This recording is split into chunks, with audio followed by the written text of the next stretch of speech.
पिला माने तुमे माने किपरि अछ आशा करुचे तुमे माने भलरे थिबो आ समस्ते मन देई पाठ भी पढुथिबो। ठीक अछि आज आमे आरंभ करबा हमर मो ओडिया व्याकरणर षष्ठ अध्याय लिंग आमे गला अध्याय रे पढिथिले विशेष्य। तो विशेष्यटा तमारे सब पढिथिबो घरे मु भाबुची मु आउ टिके खाली तम मानकु कहि दउची। आमे पढ़ी ना जो शब्दरू कौन सी प्राणी वस्तु स्थान किंबा भावर नाम बुझा पड़े ताकू विशेष्य कह जाए। विशेष्य थिला 5 प्रकार गोटे नाम बा संज्ञावाचक विशेष्य आ गोटे थिला जातिवाचक विशेष्य आ गोटे वस्तुवाचक विशेष्य आ गोटे गुणवाचक बा अवस्थावाचक विशेष्य आ गोटे थिला क्रियावाचक विशेष्य। ये सब तुम मैंने देखी देथिबो घरे पढ़िथिबो मु जानुची विशेष आ विशेष्यर चैप्टर मु अभ्यासटा आनिबी। आज लिंग चैप्टरटा पढ़ी दबा। लिंग चैप्टरटा पढ़ी देकी मु एका बेले विशेष आ लिंग चैप्टर मु तुम पई के अभ्यास नहीं आसीबी करिकी गोटे वीडियो रे दुईटा जाक विषय मु करिकी तुम पई के अभ्यास नहीं आसीबी ना पिले। आज ताला आमे पढ़िबा लिंग हैला।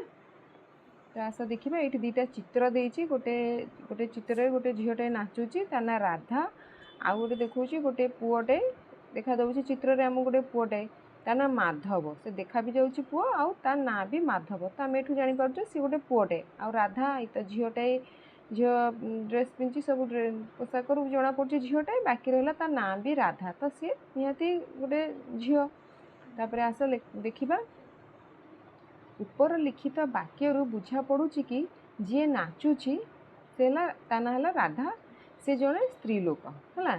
जी लिखुची से माधव से जड़े पुरुष है। व्याकरण में पुरुष जाति कि पुल्लिंग एवं स्त्री जाति कि स्त्री लिंग शब्द व्यवहार करा जाए। जो शब्द रु कौन पुरुष बा स्त्री जाति बुझा पड़ुथबो ताहाकू लिंग कह जाए। मन रहिला पिला माने जो शब्द रु कौन पुरुष बा स्त्री जाति बुझा पड़ो ताकू लिंग कह जाए है। यहाँ मन रखिदब है। आउे आसला लिंगर प्रकार। पुल्लिंग जो पद पुरुष बा पुरुषवाचक शब्द को बुझाए ताकू कौन कह जाए पुल्लिंग कह जाए है। पुल्लिंग कह जमती ये गोटे चित्र देती सुजीत पाठ पढ़ुअछि ये सब चित्र में आउ जन देखा भाई बाजार को जाऊँगी आउ एठी गोटे देखो तृतीय चित्र रे कमार कटुरी तैयारी करुछि है। ये लिखला ना ऊपर लिखित वाक्य गुड़िक सुजीत भाई कमार आदि पद गुड़िक पुरुषवाचक शब्द एणु एगुड़िक पुल्लिंग अटे है। एमती लिख बुझल यहाँ सुजी सुजी गोटे पुओ पिला ना आउ एठी भी देखा पुओटे तो आउ एठी भी भाई भाई तो पुल्लिंग तापरे कमार कमार जड़े कमार कटुरी तैयारी करुछि तो ये भी पुल्लिंग रे जाउची है। तापरे आसला स्त्रीलिंग। स्त्रीलिंग जो पद स्त्री बा स्त्रीवाचक शब्द को बुझाए ताकू स्त्रीलिंग कह जाए है। स्त्री सेमती कौन ये देखला 3टा चित्र से भाई आसला देखिए मालती दोली खेलुअछि गोटे झीटा ता ना मालती सेठू से दोली खेलुअछि। एठी गाईटी ता छुआ को क्षीर पियाउछि बुढ़ी लोकटी शीतरे थरुछि। ये आसला सेमती ऊपर लिखित वाक्य गुड़िक मालती गाई बुढ़ी आदि स्त्रीवाचक शब्द है। ये सब गाई गाई क्षीर दौर आम जानी से स्त्रीलिंग रे गला तापर बुढ़ी लोक सी भी से स्त्रीलिंग रे गला तो मालती से भी स्त्री तेणुक सब स्त्रीवाचक शब्द एणु यही पद गुड़िक स्त्रीलिंग अटे है। आमर एक्चुअली प्रकृत में पिला माने लिंग प्रकृत में ओडिया रे 4 प्रकार विभक्त करा जाइछि बुझिपारल। तमे माने एबे मुख्यतः आमर देखला लाको मुख्यतः स्त्रीलिंग पुल्लिंग मुख्यतः सेटा पड़े परीक्षा रे कि आमे जानू किंतु एमती देखा गले ओडिया रे 4 प्रकार लिंग अछि। गोटे हला स्त्रीलिंग पुल्लिंग क्लीबलिंग उभयलिंग। क्लीबलिंग उभयलिंगटा एते माने आसेनी आमर व्याकरण रे किंतु क्लीबलिंगटा केतेबेले केमती परीक्षा रे पड़ जाए आगु को भी तमे बड़ क्लास रे बोधे पढ़िबो आउ किंतु एबे ए किंतु मुख्यतः देखा गले स्त्रीलिंग पुल्लिंग दुईटा मुख्यतः रहे।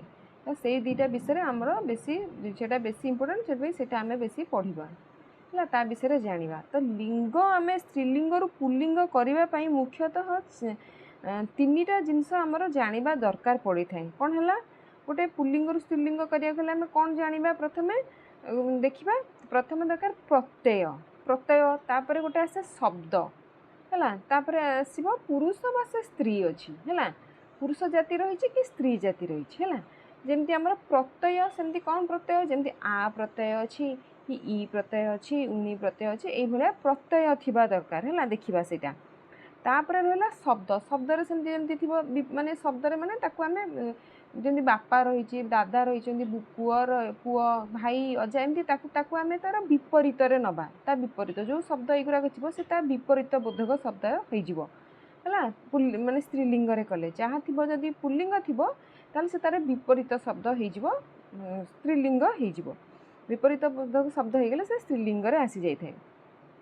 तापर आ गोटे आमे देखिबा से पुरुष जाति अच्छी कि स्त्री जाति अच्छी है सेटा आमर देखा ये तीनोटी जिनस को आम मेन फोकस करवा कि कौन माने देइछि लिंगरे स्त्री जिते आम पुरुष पुल्लिंग रु स्त्रीलिंग करवा है तो सेमती एक नंबर लिंग परिवर्तन विधि सेमती आसला एक नंबर प्राणीवाचक पुल्लिंग पद को स्त्रीलिंग कला बेले केतेक विपरीत शब्द व्यवहार करा जाए जेपरी बापा हेले कौन माँ बा बो दादा सेमती खुड़ी पुओ बोहू अजा आई भाई भाउज नाती नातुणी बर कन्या मामू माई है एमती आसला तापरे आसला मु कहूली तापरे दुई रे देला सेमती आ जोग करी स्त्रीलिंग करा जाए मु जोटा कहूली प्रत्यय तो ये आ प्रत्यय रे सेमती कौन देला चपल हम चपला है सेमती तापरे आसीबा सरल सरला सभ्य सभ्या है सेमती तुम आ प्रत्यय पाठक पाठिका ये तुम आ प्रत्यय आसो है आगो को मु तुमको देवी किछिटा अभ्यास भी तुम ताको घरे प्रैक्टिस कर जो तुम डाउट रो तुम मते कमेंट रे पचारि परिबो ठीक अच्छे। तापर 3 नंबर आसला ई जोग द्वारा स्त्रीलिंग तो सेमती हम कौन देव देव है देवी आ गोटे पिला कथा मन रख जितेबाला जितेबाला ई प्रत्यय उणी प्रत्यय ये सब आसब गोटे पुल्लिंग रु स्त्रीलिंग आम करवा तो स्त्रीलिंग को जितेबाला ई प्रत्यय आसी जाए तो से ना देखो से जो सब दीर्घईकार ही हम है सेटा सब दीर्घईकार ही दब स्त्रीलिंग जितेबाला हो जाए पुल्लिंगटा स्त्रीलिंग हो जाए ई प्रत्यय बा उणी जोग कर स्त्रीलिंग करा जाए ये सब कला बेले सब देखो जितेबाला आसीज दीर्घईकार जो ईकार प्रत्यय आसब से सब दीर्घईकार ही हम है सब स्त्रीलिंगटा दीर्घईकार हम देव देवी सिंह सिंही तरुण तरुणी है तापर सेमती 4 रे देला उणी जोग कर स्त्रीलिंग करा जाए बाघ बाघुणी केला केलुणी गौड़ गौडुणी है यही तापर 5 रे सेमती आसला 5 रे आसला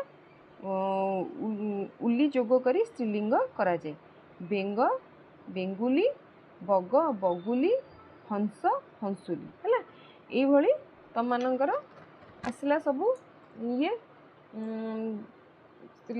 पुल्लिंग रु स्त्रीलिंग करा जाइए आ तुम सब लक्ष्य करुथा जितेबाला ईकार आसु जाऊँगी स्त्रीलिंग बेलू से बेलू सी कौन होना सब दीर्घईकार है यहाँ सब तुम लक्ष्य कर आटा सब ध्यान देकी दीर्घईकार ही लगेब है स्त्रीलिंग जोग बेले तो हलो आम ये आज आमर लिंगटा पढ़ले मु नेक्स्ट वीडियो रे तुम कि विशेष्यर आउ लिंगर दुटे जाक चैप्टर मु आनी तुमर अभ्यास करके नहीं आसबि तुम एका बेले तुम कि तुम सेटा को करनब आ तुम कि आउरी भी किछि एक्स्ट्रा मु करी अभ्यास तुम कर घरे तो जहाँकि तुम कि सेटा किछि तुम उपकृत हम तुम कर आगू परीक्षा भी प्रिपेयर हो तेणु करना आज ये रोचे पिला माने तुमको मो पाठ पढ़ा केमती लगे मत कह आउ मोर चैनल को सब्सक्राइब कर शेयर भी करदेव। आ रोचे